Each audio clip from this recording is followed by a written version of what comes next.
Okay, so part four, I'm going to look at some analysis of platform capitalism and the broader rise of the internet more generally.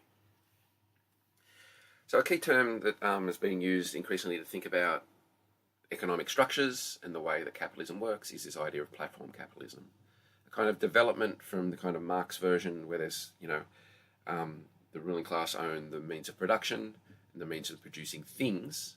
Increasingly, it's seen as there's this kind of extra layer going on in the means of production where there's kind of a small amount of people that own the means of information. And this is the rise of the huge, platforms, Apple, Google, Amazon, Facebook, and the kind of disruptive kind of things like Uber and Airbnb that have come along and disrupted their markets. These are obviously platforms that you can kind of sign up for most of the time for free. And they increasingly disseminate information. They're a place where people increasingly spend a lot of their time. And they're also very monopolistic. They fight for our attention and consumption, and they tend to have really detrimental effects on labour markets and creativity. So again, from a critical theory perspective here, platform capitalism is a kind of evolving version of capitalism that kind of is driven by information and control of that information and control of access to data and use of data. So while these things kind of have these negative effects, Cernick argues that they're very he says the reliance on these huge platforms as their key weakness. In essence here, that we're not tethered to these things or strapped to them. We can leave if we want. Even though they have made themselves almost kind of like public spaces and really important to the way that we live our lives, we're kind of, not made to kind of go on these things. So there's a kind of opportunity here for us to kind of leave, to go to others, to make our own. That's kind of, again, a little bit different from the sense that you need to have a job to get money to, pay your rent and eat food. Our labour that we do for these platform capitalist kind of entities is free, but we're not kind of relying upon that labour and to get by. We're relying upon them now for more of our leisure and social and other things. Obviously, there's huge industries now where people are inherently relying upon the platforms to make a living, but for the most part, again, they're not like our actual jobs for most people. Interesting way to think about this is through Phillips and Milner's notion of the kind of ambivalent internet. Phillips has also got a book called This Is Why We Can't Have Nice Things. In the sense that what the internet kind of does is express all aspects of humankind in various ways. The weird and the wonderful of the internet, a brave new world that is both institutional, generative, and destructive all at once. So that's kind of, I think a really productive way to think about, the sociological imagination of the internet. It can be good and bad, moral and immoral, kind of, niche and mainstream, all these kind of different dichotomies all at once. You don't have to think of it about as one thing or the other. What we do have to think about it, though, is kind of the effects that it has on people's lives and the different effects it has, again, for of course, of those different inequalities. The ambivalent internet kind of talks about how, in terms of the performance of ourselves online, we tend to, not so much do the mundane everyday stuff there, even though it is kind of where we do our identity play and kind of communicate with each other and where we do our politics.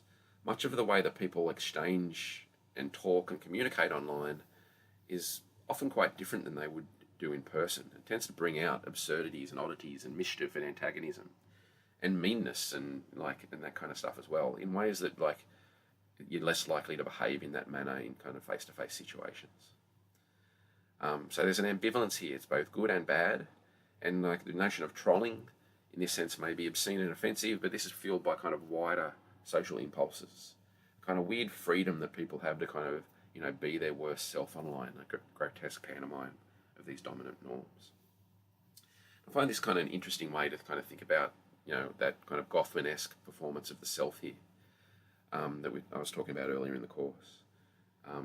Where you're a version of yourself as a student, you're a version of yourself as a son and daughter, you're a version of yourself with friends, and there's probably a different version of all those things that you kind of play out online as well.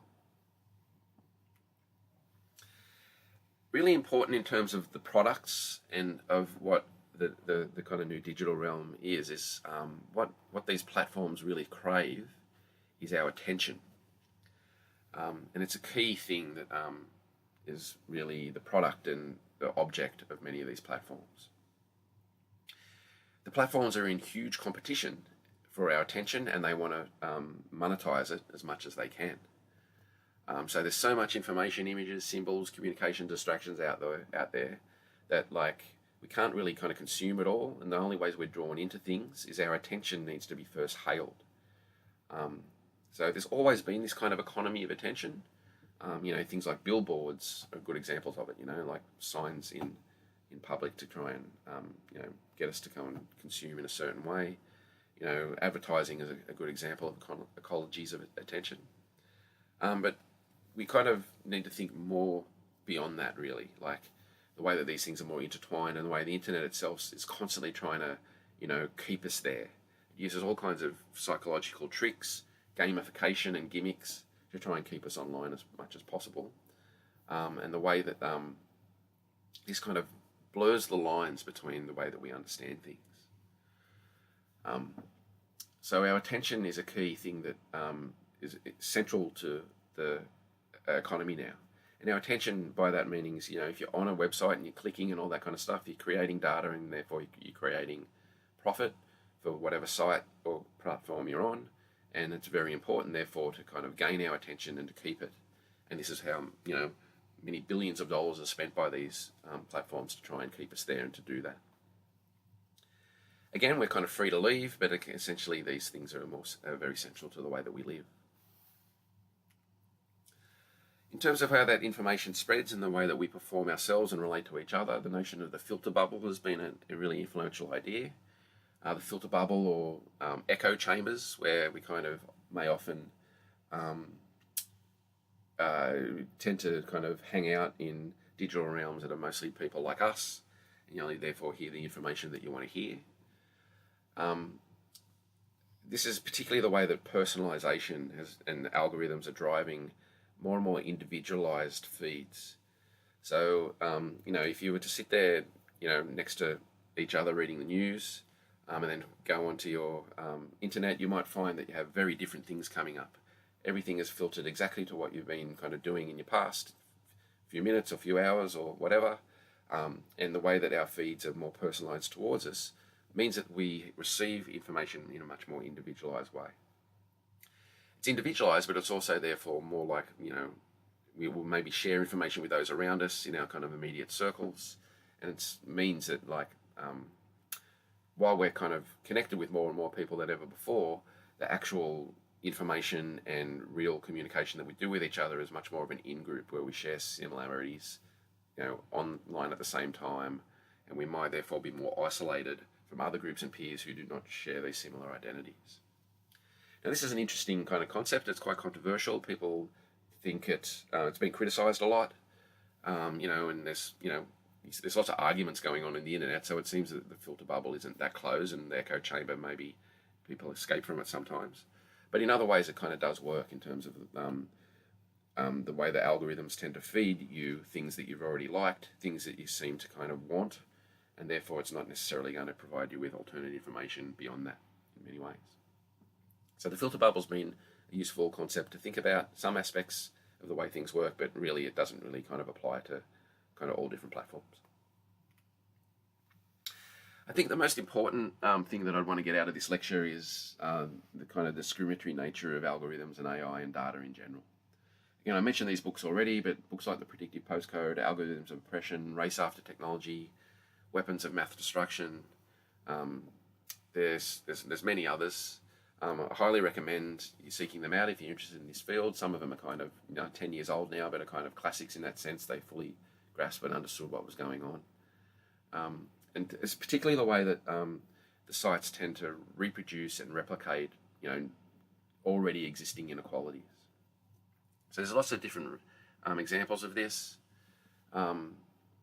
Google has been found to actually let advertisers target people using racist phrases. Therefore, advertisers are trying to find racists to sell stuff through, too. The increasing importance of face recognition. the face recognition technology is sent to be fed data that sees the white face as the normal neutral thing, and therefore it doesn't often recognize other faces, and it tends to often miscategorize them when it's doing that kind of work as well. Geodemographic analysis used by an array of different companies and industries, and it discriminates and makes false assumptions around race, gender, and class lines. So our data, therefore, it doesn't always kind of reflect the reality, it distorts reality, but also replicates some of these inequalities as well. So the disruptions and progressions of much tech replicate these long-standing inequalities and discrimination. This is particularly the case when it comes to the use in policing, and the surveillance state has been particularly pernicious when it comes to kind of applying its data-led, policies tend to therefore target people of colour much more than it does to white people. It kind of replicates to the kind of notion of redlining, where our data is increasingly fed into kind of various algorithmic machines, and it's those that then decide who gets a house, who gets credit, who gets insurance, who gets healthcare. And it means that it's just kind of replicating already faulty data, and it means that people in particular suburbs, or often sometimes people with particular names, are excluded, and it's just kind of a computer says no situation where you don't get any recourse. So again, these kind of data producing machines, everything we do online is creating data. It kind of gets packaged up and sold and used for different purposes. But increasingly that data is kind of crossing the boundaries from which it was originally collected and what it was originally collected for. Companies like Spotify now argue that they can sell to advertisers what your mood is based on the music you listen to. That's the thing that they're selling. Now, we know deep down that's ridiculous. I don't just listen to angry music when I'm angry or sad music when I'm sad. It's listen to all kinds of different music in all kinds of different moods. But this is the kind of intent that the companies have. They want to really try and understand us, our deepest, darkest secrets, all our kind of tastes and morals, to be able to kind of manipulate us in various ways. Highly recommend, if you're interested in Spotify, for instance, checking out Liz Pelly's book on Spotify. And this is what that data looks like when it's collated into various categories and used to sell to advertisers and insurance and real estate agents and all other kind of people that are deciding who gets access to what. This is the Experian company's mosaic and the different classifications that it has of people. And you can see there up the corner, there's one I've circled that kind of is quite close to what I am. I'm Gen X. I'm a couple without children. I live in a high growth suburb in a terrace, but I'm actually have a mortgage. I'm not renting. And that's the thing about these categories. They never quite capture who you are. They can get close, but they're often making these kind of judgments and decisions about us in fairly inaccurate ways. You can see here that there's various stereotypes are used here as well that aren't particularly sociological. In a couple of weeks when we talk about class, I'll be kind of coming back to this and be using this to think a little bit about the work of Pierre Bourdieu. Okay, in summing up, you can see that I've kind of tried to draw out some similar things in this lecture to the same as the media lecture. In the way that digital media analysis is an extension of that kind of classical media sociology, but in some ways it's kind of very different as well. Again, old school media was very one way. It was kind of a reflection of reality in some sense, and from the ideological perspective, ownership really mattered, and therefore news media and stuff like that tends to replicate whatever business and the ruling class needs. It's very much similar in terms of the analysis of ownership and ideology and stuff like that when it comes to digital media. But in terms of our engagement with it, it's much more different. It's much more active. You're not just kind of, when you're like watching television, just kind of passively receiving something. Digital media is much more active. It encourages to participate, and it uses that participation, for its own ends. So there's a kind of very different effect going on here. The technologies themselves are just central to everything we do now, and we're, as sociologists, constantly trying to keep up with these social changes. One of the kind of problems with doing social research is it's quite slow, and technology changes really quickly. I've been doing research on fintech recently, and Like, when we start a project, by the end of it, there's kind of seems to be two new kinds of fintech come along, and we have to kind of keep up with that. So we need new studies and concepts to emerge to deal with what the way the digital culture is kind of revolutionising our lives, and the way we're kind of in relation to that, everything seems kind of in constant flux and precarity. And again, this relates back to some of the stuff I think that the reflexive modernity theorists were talking about in terms of insecurity and anxiety.